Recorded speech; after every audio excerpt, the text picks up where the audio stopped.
கனேமுல்ல சஞ்சீவ படுகொலை. கனேமுல்ல சஞ்சீவ கொலையில் துப்பாக்கிச்சூடு நடத்தியவருக்கு உதவ வந்த பெண்ணின் புகைப்படங்கள் தற்போது ஊடகங்களுக்கு வெளியிடப்பட்டுள்ளன. அதன்படி அவர் பின்புற தேவகே இஷாரா சேவந்தி என்ற பெண்ணின்று அடையாளம் காணப்பட்டுள்ளதாக கூறப்படுகிறது. இந்த நிலையில் துப்பாக்கிச்சூடு வந்த சந்தேக நபருக்கு துப்பாக்கியை கைமாற்றிய பெண் இவர் என காவல்துறை வட்டார தகவல்கள் தெரிவிக்கின்றன. கனேமுல்ல சஞ்சீவ படுகொலை கைதான சந்தேக நபர் உதவிய பெண்ணின் புகைப்படமும் வெளியாகியுள்ளது. அரசு ஊழியர்களுக்கான சம்பள அதிகரிப்பு குறித்து வெளியான தகவல். அரசு ஊழியர்களுக்கான அதிகரிக்கப்பட்ட சம்பளம் 8,250 ரூபாய் மாத்திரமே என தொழிலாளர் மற்றும் பொருளாதார அபிவிருத்தி அமைச்சருமான கலாநிதி அனில் ஜெயந்த பெர்னாண்டோ தெரிவித்தார். அரசு ஊழியர்களின் குறைந்தபட்ச அடிப்படையிலான சம்பளம் தொடர்பில் அமைச்சர் அனில் ஜெயந்த பெர்னாண்டோ ஊடகவியலாளரின் கேள்விக்கு பதிலளிக்கும் போதே மேற்கண்டவாறு கூறினார்.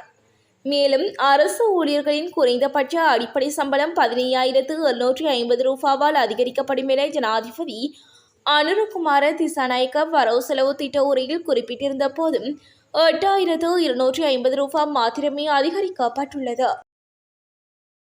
ஏறாவூரில் வர்த்தகரை தாக்கிய போலீசார்.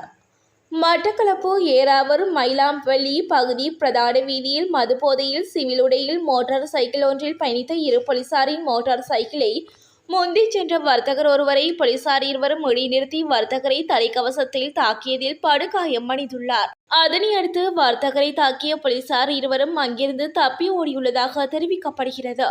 இந்த சம்பவம் நேற்று செவ்வாய்க்கிழமை இரவு 7 மணியளவில் இடம்பெற்றுள்ளது. யாழ் நூலகம் டிஜிட்டல் மயப்படுத்தப்பட வேண்டும். EPDP வலியுறுத்து. யாழ் நூலகம் டிஜிட்டல் மயப்படுத்தப்பட வேண்டும் என ஈழ மக்கள் ஜனநாயக கட்சியின் ஊடக செயலாளர் ஸ்ரீகாந்த் பன்னீர்செல்வம் தெரிவித்தார். அத்தோடு அரசு வேலை வாய்ப்புகள் வெற்றிடங்களின் விகிதாசாரத்திற்கு ஏற்ப வடக்கு கிழக்கிற்கும் கிடைப்பது உறுதிப்படுத்தப்பட வேண்டும் எனவும் வலியுறுத்தினார். யாழ் ஊடக மையத்தில் இன்று நடைபெற்ற ஊடகவியலாளர் சந்திப்பின் போதே இதனை கூறினார். மோப்ப நாயின் உதவியுடன் கட்டுநாயக்க விமான நிலையத்தில் ஒருவர் கைது. சட்டவிரோதமாக நாட்டிற்கு கொண்டுவரப்பட்ட குஷ் போதைப் பொருளுடன் இந்திய பிரஜை ஒருவர் கட்டுநாயக்க விமான நிலையத்தில் கைது செய்யப்பட்டுள்ளார். குறித்த கைது நடவடிக்கையானது இன்று விமான நிலைய போலீஸ் போதைப் பொருள் தடுப்பு பிரிவினரால் மேற்கொள்ளப்பட்டுள்ளது. சம்பவத்தில் 38 வயதுடைய இந்திய பிரஜை ஒருவரை இவ்வாறு கைது செய்யப்பட்டுள்ளார். இது தொடர்பில் தெரிய வருகையில் சந்தேக நபர் தாய்லாந்தின் பேங்காக் நகரத்திலிருந்து இன்றைய தினம் காலை 11 மணியளவில் கட்டுநாயக்க விமான நிலையத்தை வந்தடைந்துள்ளார் என தெரிய வந்துள்ளது. இலங்கையை இன்று உலுக்கிய படுகொலையின் பின்னணியில் பெண். கனேமுல்ல சஞ்சீவ கொலையில் துப்பாக்கிச்சூடு நடத்தியவருக்கு உதவ வந்த பெண்ணின் புகைப்படங்கள் தற்போது ஊடகங்களுக்கு வெளியிடப்பட்டுள்ளன. அதற்கமைய புகைப்படத்தில் உள்ளவர் தேவகே இஷாரா செவ்வந்தி என பெண் போலீசார் தெரிவித்தனர்.